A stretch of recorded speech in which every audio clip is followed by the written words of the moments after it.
لا ضد له ولا ند له ولا مثل له ونشهد أن سيدنا وسندنا وحبيب ربنا وطبيبنا وطبيب قلوبنا ومولانا محمدا عبده ورسوله صلى الله تعالى عليه وعلى آله وأصحابه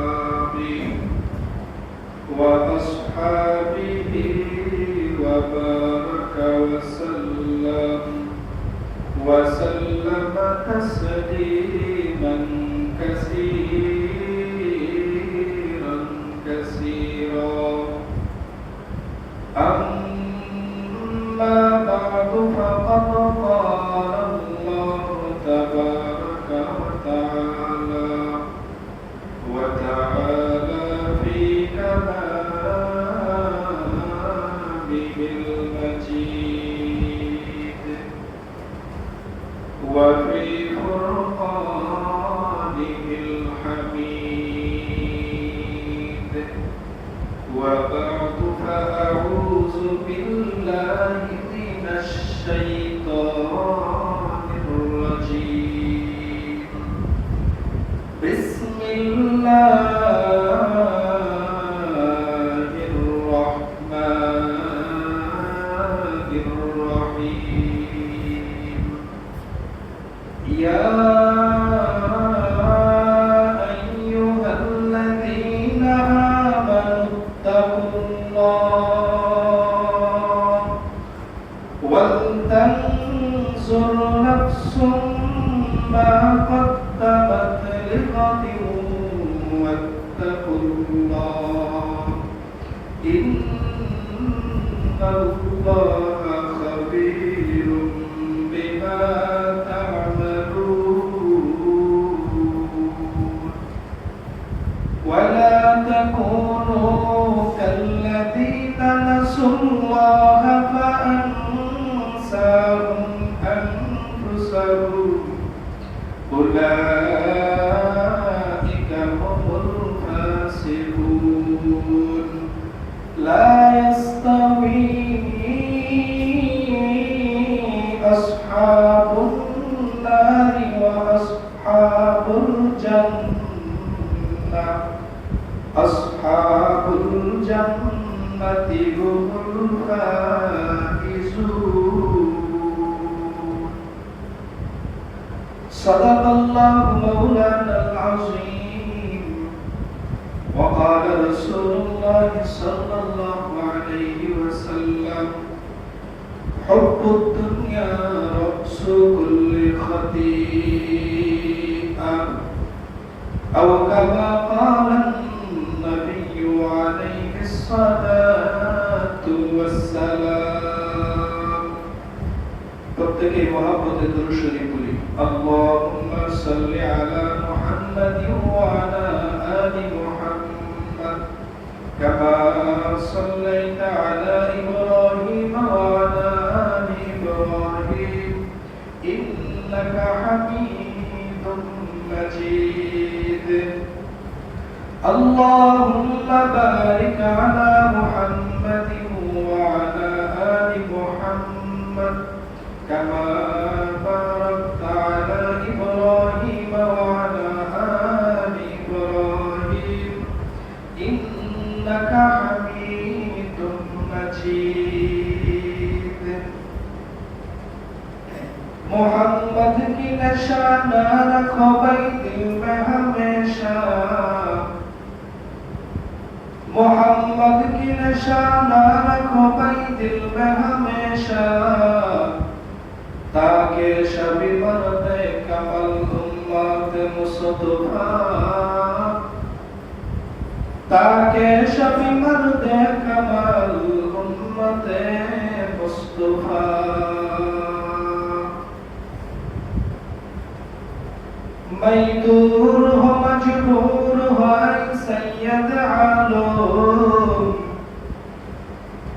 मजदूर हो मजबूर हो सैयद आलो दीदार दिखाते नहीं आवाज सुना दो दीदार दिखाते नहीं आवाज सुना दो शफीउल उम्म हमारा नबी रोज़ क़यामत शफीउल उम्म हमारा नबी रोज़ क़यामत शफाअत करेगा अल्लाह की बस गुनाहगार उम्मत शफाअत करेगा अल्लाह की बस गुनाहगार उम्मत সবাই মহব্বত একটু করে নেই বালাগাল ওয়ালা বিকামালিহি কাশাফাত তুজা বিজামালিহি হাসনাত জামিউ খিসালিহি সাল্লু আলাইহি ওয়া আলিহি আলহামদুলিল্লাহ সমস্ত প্রশংসা সেই মহান রব্বুল আলামিনের জন্য যিনি আপনাকে আমাকে অত্যন্ত দয়া করে মায়া করে মহব্বত করে ভালোবেসে আল্লাহ পাক রব্বুল আলামিনের পবিত্র ঘর জমাদ্দিন মসজিদে আসার এবং বসার কোরআন এবং হাদিস থেকে আমলের নিয়তে কিছু কথা আমাকে বলার জন্য আপনাদেরকে আমলের নিয়তে শোনার জন্য আল্লাহ তাআলা আমাদের প্রত্যেককে কবুল ও মঞ্জুর করেন সেই জন্য সেই মহান রব্বে কায়নাতের দরবারে আমরা আমাদের দিল থেকে শুকর আদায় করি প্রত্যেকেই বলি আলহামদুলিল্লাহ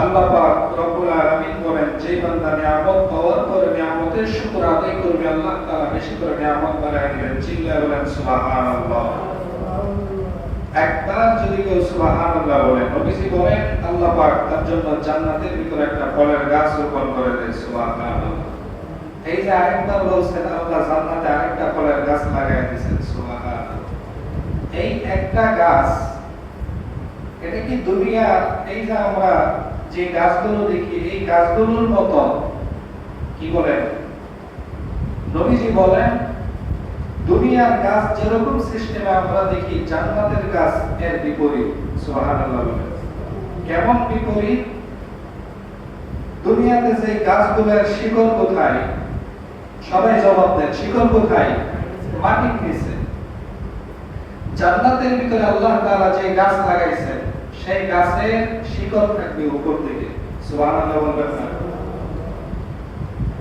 আর এর ফল ফ্রুট পাতা লতা সব থাকবে নিচের দিকে সুবহানাল্লাহ বান্দার মাথার উপরে জান্নাতের ফলগুলো এইভাবে ঝুলতে থাকবে বান্দা শুধু ইচ্ছা করবে এই ফলটা খাবো ইচ্ছা করতে দেরি হবে তার সামনে ফলটা মুখের সামনে আসতে দেরি হবে না সুবহানাল্লাহ এই জান্নাতি ফলের গাছ মদিনার নবী রাহমাতুল লিল আলামিন বলেন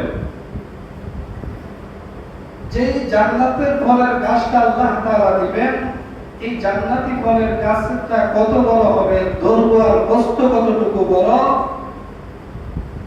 বলে যুদ্ধে যাওয়ার জন্য একটা তেজস্বী স্বাবলম্বী একটা ঘোড়া এই ঘোড়া যদি ওই গাছটার নিচে 500 বছর পর্যন্ত দৌড়ায় এরপরে ছায়া অতিক্রম করতে পারবে না সুবহানাল্লাহ আরেকটু জোরে বলেন না সুবহানাল্লাহ এত বড় ফলের গাছ আল্লাহ তাআলা জান্নাতের ভিতরে একবার সুবহানাল্লাহ বলছেন আল্লাহ লাগায় দিয়েছে দুনিয়ার একটা গাছের ভিতরে আচ্ছা আমাকে জবাব দেন কখনো আম গাছে কাঁঠাল ধরতে দেখছেন কেউ দেখছেন ধরে না কাঁঠাল গাছে আম ধরছে কোনদিন কলা গাছে কখনো কামরাঙ্গা ধরছে দুনিয়ার এক গাছে যেই ফলের জন্য আল্লাহ বানাইছে ওই এক গাছে একটাই ফল ঠিক কিনা বলেন জান্নাতের ভিতরে মদিনার নবী বলেন আল্লাহ তাআলা একটা গাছে 70 প্রকারের ফল দিবেন সুবহানাল্লাহ একটা ফলের ভিতরে আবার 70 রকমের স্বাদ থাকবে সুবহানাল্লাহ ফলের এক দিক দিয়ে কামড় দিবেন এক রকমের স্বাদ আবার একটু ঘুরাইয়া অন্য দিক দিয়ে কামড় দিবেন ফলে আবার হবে আরেক রকমের স্বাদ সুবহানাল্লাহ বলেন সেই জান্নাতের ফল ফুল নাজ নিয়ামত আমরা ভোগ করতে চাই না সবাই? কি বলেন, চাই না? আমরা ছিলাম কই বলেন তো? জান্নাতে। কোথায় ছিলাম? জান্নাতে। কি ভুলে গেছেন? আমাদের আদি পিতা কোথায় ছিল? জান্নাতে। আল্লাহ তাআলা সেখান থেকে দুনিয়াতে পাঠাইছেন, আবার আমাদের শেষ ঠিকানা কোথায়? জান্নাত। আমরা জান্নাত থেকে বের হয়ে আসছি, আবার সেই জান্নাতেই যাব। তবে সেই জান্নাতে যাওয়ার জন্য কিছু কাজ আমাদের করতে হবে। কি করতে হবে ভাই? কিছু কাজ আমাদের করতে হবে। সেই কাজগুলো কি? আল্লাহ তাআলা পবিত্র কোরআনুল কারীমের ভিতরে আমি যে আয়াতে কারিমাগুলো তেলাওয়াত করলাম, আল্লাহ তাআলা এই আয়াতে কারিমার ভিতরে আল্লাহ তাআলা বলেন, ইয়া আইয়ুহাল্লাযীনা আমানু তাকুল্লাহ, ইয়া আইয়ুহাল্লাযীনা আমানু তাকুল্লাহ।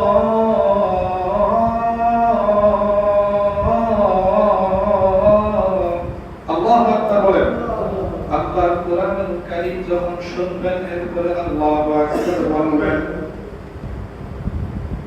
ইয়া আইয়ুহাল্লাযীনা আমানু তাকুল্লাহা ওয়াল তানজুর নাফসুম মা কদ্দামাত লিগাদিন ওয়াত্তাকুল্লাহ।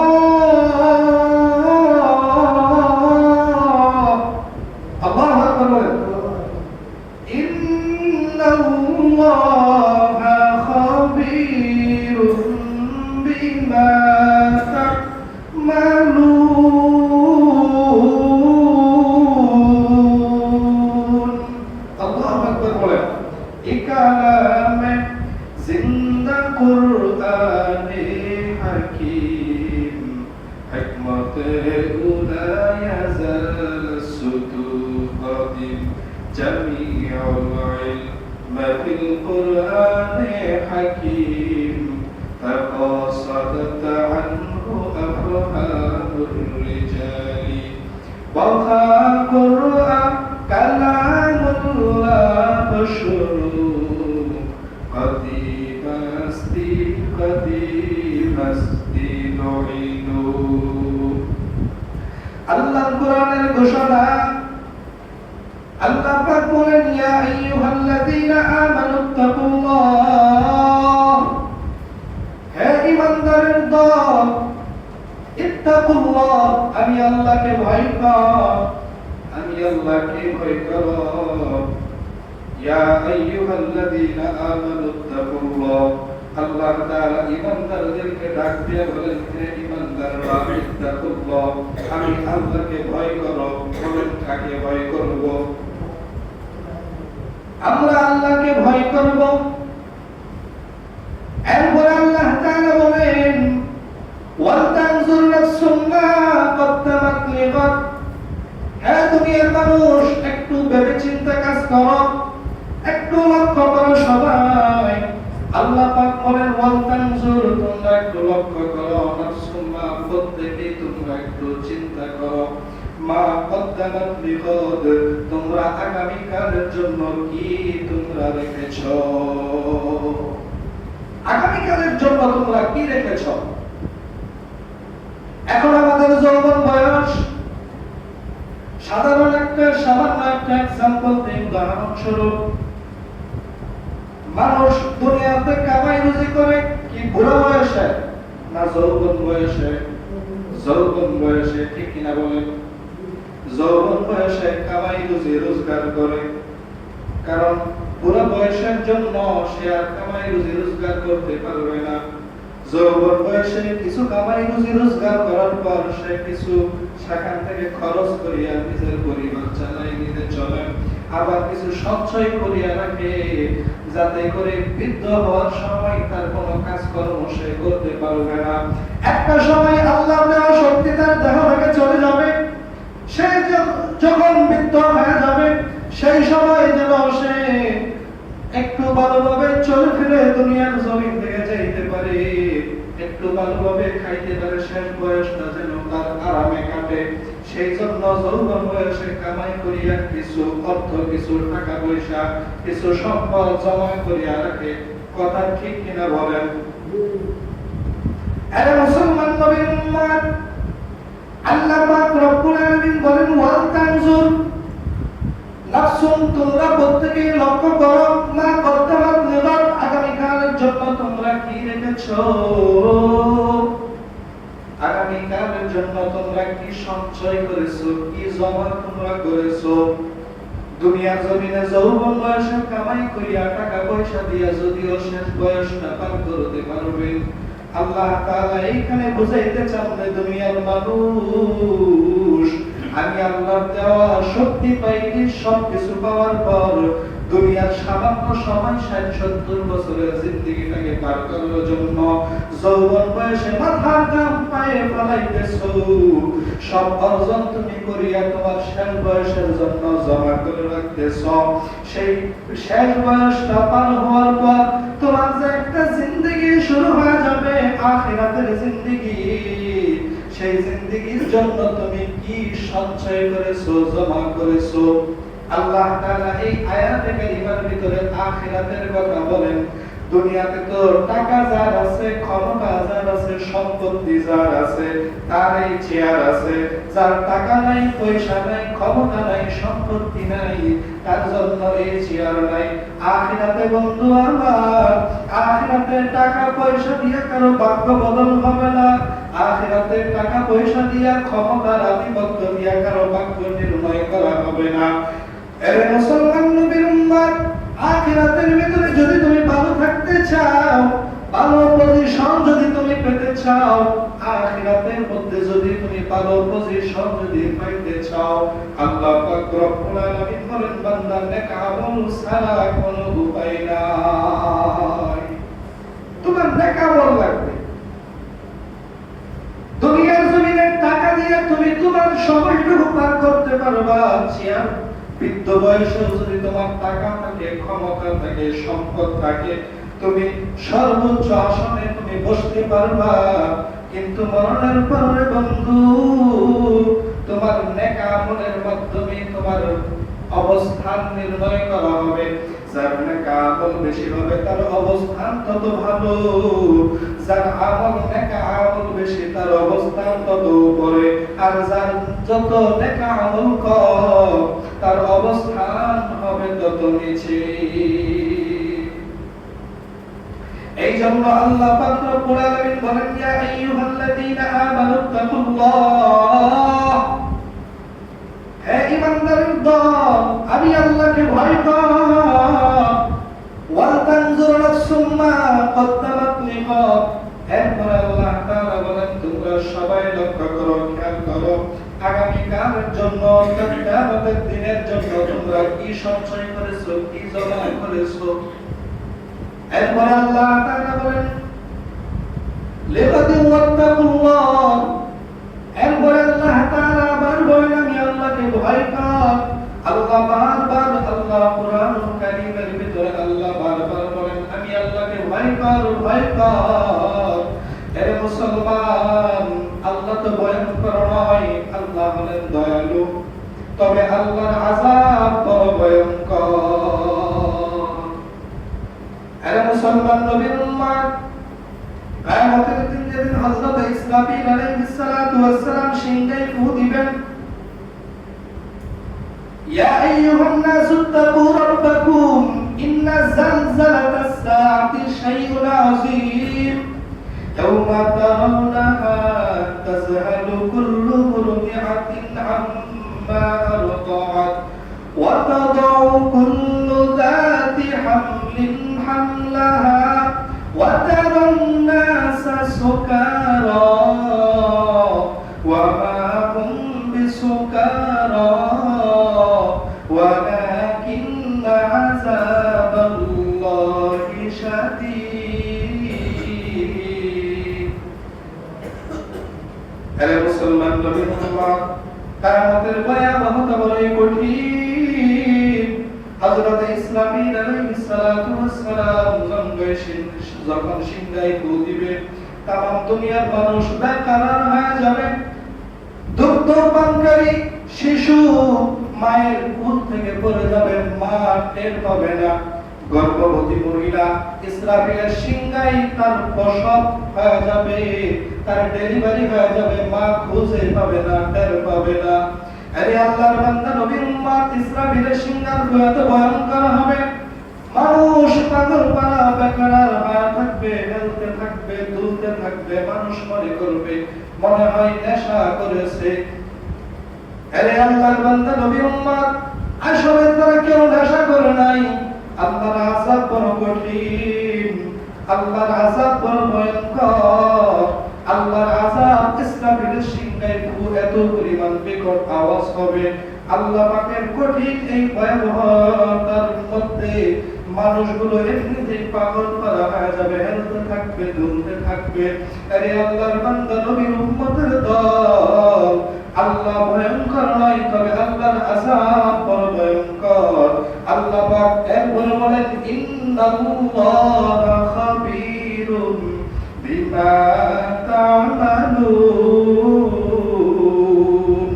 আল্লাহু আকবার বলেন, হে দুনিয়ার মানুষ, তোমরা যা কিছু করো সব সময় আল্লাহ পাক রব্বুল আলামিন তোমাদের আমল সম্পর্কে আল্লাহ তাআলা অবগত আছেন। বলেন সুবহানাল্লাহ। যদি একবার সুবহানাল্লাহ বলো, এটা আমার আল্লাহ জানে। যদি কাউকে একটা বদ গালি দাও, সেটাও আল্লাহ পাক রব্বুল আলামিন জানে। দুইজন ফেরেশতা কাদের ভিতরে একজন ভালো লিখতে থাকে নেক আমল, আরেকজন লিখতে থাকে খারাপ বদ আমলগুলো লিখতে থাকে। হাশরের ময়দানে মালি হাদাল কিতাব লা ইউগাদিরু সগীরাতান ওয়ালা কাবীরাতান ইল্লা আহসাহা। হাশরের ময়দানে আল্লাহ তাআলা বান্দার সামনে তার জিন্দেগীর একটা হিস্টরি আল্লাহর সামনে দিয়ে দিবেন, পেশ করা হবে। এই যে দেখ জীবনে কি করেছো, দেখ এখানে তাকায় দেখবে বান্দা, একটা ছোট থেকে ছোট নেক আমল সেখানে লেখা বাকি নাই, একটা ছোট থেকে ছোট গুনাহও সেখানে লেখা বাকি নাই। জিন্দেগিতে যা কিছু করছে সব কিছু এই আমলনামার ভিতরে লেখা আছে। বলেন সুবহানাল্লাহ। আল্লাহ এমন একটা আমলনামা আমাদের জন্য লিখতেছে। আরে আল্লাহর বান্দা নবীর উম্মতের দল, فأما من ثقلت موازينه فهو في عيشة راضية وأما من خفت موازينه فأمه هاوية। হাশরের ময়দানে যার আমলনামা ডান হাতে আসবে, তার তো আনন্দের কোনো সীমা নাই, খুশির কোনো সীমা নাই। আর যারা আমলনামা বাম হাতে আসবে, তার জন্য উম্মুহু হাওিয়া, হাবিয়া নামক জাহান্নাম হয়ে যাবে তার আশ্রয় নেয়নি স্থান।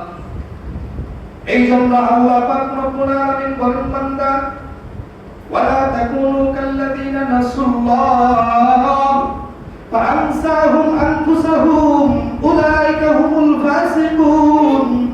আল্লাহ পাক বলেন, বান্দা তোমরা তাদের মতো হইও না, তাদের মতো হইও না। ওয়ালা তাকুনু কাল্লাযীনা নাসুল্লাহ, তোমরা তাদের মতো হইও না, তাদের মতো হইও না যারা আল্লাহ তাআলাকে ভুলে গেছে। বলেন কাকে ভুলে গেছে? আল্লাহকে ভুলে গেছে। তোমরা তাদের মতো হইও না। কার কথা? আল্লাহর কথা।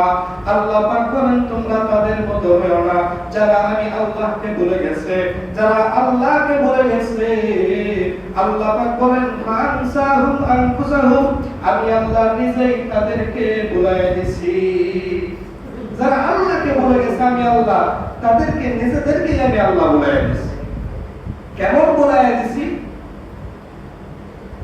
মুফাসসিরুনা কেরাম বলেন, আল্লাহ পাক তাদেরকে কেমন ভুলাইয়া দিলেন। সিগারেটের প্যাকেটের ভিতরে লেখা আছে ধূমপান করা ক্যান্সারের কারণ, আছে না নাই? সত্য কথাটা স্বীকার করেন, আছে না নাই? এরপরেও মানুষ খায় কিনা? তাহলে এটা কি তার জন্য ক্ষতি না লাভ? ক্ষতি। সেটা জানতেছে এটা ক্ষতি, এরপরেও খায়। কেন? সে আল্লাহকে ভুলে গেছে। আল্লাহ পাক বলেন, ফানসাহুম আনফুসাহুম, আমি আল্লাহ তাদের নিজেদেরকে ভুলাইয়া দিয়েছি। এই জন্য তাদের কোনটা ক্ষতি আর কোনটা লাভ তারা নিজেরা ওটা বুঝতে পারে না। এই কারণে আল্লাহ পাক বলেন, ওয়ালা তাকুনু কাল্লাযীনা নাসুল্লাহ فأنساهم أنفسهم أولئك هم الفاسقون আল্লাহ পাক রব্বুল আলামিন বলেন, হে গোলাম, তোমরা তাদের মতো হয়ো না, তাদের মতো হয়ো না যারা আমি আল্লাহকে ভুলে গেছে। যারা আমি আল্লাহকে ভুলে গেছে আমি তাদেরকেও বানায় দিলাম আত্মভোলা, তারা নিজেদেরকে ভুলে গেছে। উলাইকা হুমুল ফাসিকুন। এরপরে আল্লাহ পাক রব্বুল আলামিন বলেন, এরাই হলো খারাপ, এরাই হলো পাপাচার, এরাই হলো গুনাহগার। এরপরে আল্লাহ তাআলা বলেন, হে দুনিয়ার মানুষ শোন, ভালো করিয়া শোন, লা ইস্তাউই আসহাবুন নারি ওয়া আসহাবুল জান্নাহ। জান্নাতীরা আর জাহান্নামীরা কখনো সমান হইতে পারে না। জান্নাতীরা আর জাহান্নামীরা তারা কখনো সমান হতে পারে না। আসহাবুল জান্নাতি হুমুল ফাইজুন। আল্লাহু আকবার বলেন, নিশ্চয়ই জান্নাতীরা এর মধ্যে কোনো সন্দেহ নাই, যারা জান্নাতে যাবে এরাই হলো সফল। সুবহানাল্লাহ বলেন, যারা জান্নাতে যাবে এরাই হলো সফল। মদিনার নবী বলেন, قالَ النبي صلى الله عليه وآله وسلم حب الدنيا رأس كل خطيئة। দুনিয়ার মহব্বত হলো দুনিয়ার সমস্ত গুনাহের মূল। অতএব মুসলমান, আল্লাহর প্রিয় যদি হতে চাও, দুনিয়ার মায়া মহব্বত ভালোবাসা সবকিছু ত্যাগ করে আমার আল্লাহর জন্য পাগল হয়ে যাও। আল্লাহ পাক রব্বুল আলামিন বলেন, বান্দা, তোরে আমি আল্লাহ বানাইলাম শুধুমাত্র আমি আল্লাহর ইবাদত করার জন্য। অতএব বান্দা, মসজিদের সাথে মহব্বত রাখো, আমি আল্লাহর সাথে মহব্বত রাখো। যারা মসজিদের সঙ্গে মহব্বত রাখবে, আল্লাহর নবী বলেন, আল্লাহ পাক রব্বুল আলামিন তাদের সাথেও মহব্বত ভালোবাসা রাখবেন। সুবহানাল্লাহ। হাশরের ময়দান, যখন হাশরের ময়দানে সমস্ত মানুষ যখন একত্রিত হয়ে যাবে, রহমতের ফেরেশতারা হাশরের ময়দানে ঘোষণা দিবেন, রহমতের ফেরেশতারা ঘোষণা দিবেন, কারা গো দুনিয়ায় সব মানুষ যখন ঘুমায় থাকতো, গভীর রজনীতে উঠিয়া তাহাজ্জুদের মুসল্লায় দাঁড়ায় যাইতা, আল্লাহর কাছে কান্নাকাটি করে কান্না করতা, আল্লাহর কাছে দোয়া করতা। হাশরের ময়দানে যখন রহমতের ফেরেশতারা এই ঘোষণা দিবেন, হাশরের ময়দানে কিছু লোক দাঁড়ায় যাবে, দাঁড়ায় তারা হাত মুঠো উঁচা করে দাঁড়ায় যাবে। হাশরের ময়দানে যখন তারা দাঁড়ায় যাবে, রহমতের ফেরেশতারা বলবেন, আল্লাহর পক্ষ থেকে তোমাদেরকে ঘোষণা, বিগাইরি হিসাব, আল্লাহ পাক তোমাদেরকে বিনা হিসাবে জান্নাতের ফয়সালা করে দিয়েছে। এই জন্য মুসলমান ইমানদার নামাজ পড়েন, 5 ওয়াক্ত নামাজ, এরপরে নবীর সুন্নাত গুলো পালন করেন। দুনিয়ার জমিন থেকে আল্লাহর হুকুম এবং নবীর তরিকা মেনে আল্লাহ পাক আমাদেরকে দুনিয়ার জমিন থেকে বিদায় নিয়ে কবরে যাওয়ার তৌফিক দান করেন, বলেন আমিন। ওয়া আখিরু দাওয়ানা আলহামদুলিল্লাহি রাব্বিল আলামিন।